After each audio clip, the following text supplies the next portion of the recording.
Guys দীর্ঘ 6-7 বছর পর আমি আবারও সিলেট জাফলং ঘুরতে যাব। এই ট্যুরটা হবে আমাদের কারখানার সমস্ত ভাইবাদেরকে নিয়ে। তো hello guys, welcome to my daily blog. তো আজকে রাতে তাড়াহুড়া করে মার্কেট থেকে কিছু শপিং করে নিয়ে আসলাম। দেন রাতের খাবার দাবার খেয়ে পিকনিকে যাওয়ার জন্য বাসের সামনে আস্তে আস্তে দেখি সব ভাইবাদের আস্তে আস্তে তো এদিকে কিছুক্ষণ বড় ভাইবাদের সাথে আড্ডা দিতে দিতে আমি একটু পিঠা খেয়ে নিলাম। আসলে এই পিকনিকটা ছিল আজ থেকে আরো 2-3 সপ্তাহ আগে। আসলে পুরো পিকনিকের শুটটা নিয়েছিলাম আইফোন দিয়ে। দুর্ভাগ্যবশত সব ভিডিও ডিলিট হয়ে গেছিল। আসলে আমারই দোষ, আমি ভিডিও নিতে দেরি করছি। হালকা হালকা যা ভিডিও করছে তো পুরোটাই তোমাদের কাছে আজকে শেয়ার করব। তো ইতিমধ্যে গ্যাংস্টার বন্ধু বান্ধব সবাই আইতাছিল। একটা বক্স আনা হয়েছে, বাসের ভিতরে এনজয় হবে, মস্তি হবে। তো বক্স সেটআপ করতে করতে দেখো তারা মুখ দিয়ে গান গাওয়া শুরু করে দিচ্ছে।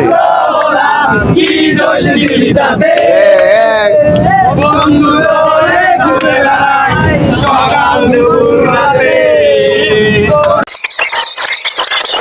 তো মুখ দিয়ে গান গাইতে গাইতে এদিকে বক্স সেটআপ হয়ে গেছে। সবাই বক্সে গান বাজিয়ে অনেক মজা মস্তি করলো। এদিকে একজনে পাগলামানি সাগলামানি করতে করতে সবাই ক্লান্ত হয়ে যেতেছিল। তারপরে পাগলামানি সাগলামানি বন্ধ হইতাছিল না। আর মাঝখান দিয়ে বাসে বিয়ারও খাওয়া হয়েছিল। আসলে আমি কিছু করি না, আমি সিটে বসে ওদের নাচ দেখতেছিলাম। জানি ওদের কতক্ষণ পাগলামানি সাগলামানি দেখে যাওয়া। এদিকে রাতে বাস 2টার সময় বেরোতে দিয়ে দিচ্ছে। তো বাসের থেকে নেমে গরম গরমই কফি খেয়ে নিলাম। কফি টেবি খেয়ে রেস্টুরেন্টে গিয়ে রাতের খাবার কমপ্লিট করে নিলাম কিছু হালকা পাতলা। দেন গাইস আবার বাসে চলে আসলাম। তো আমরা প্রথমে কোথায় যাবো তো দেখতে গেলে অবশ্যই চ্যানেলটাকে সাবস্ক্রাইব করো।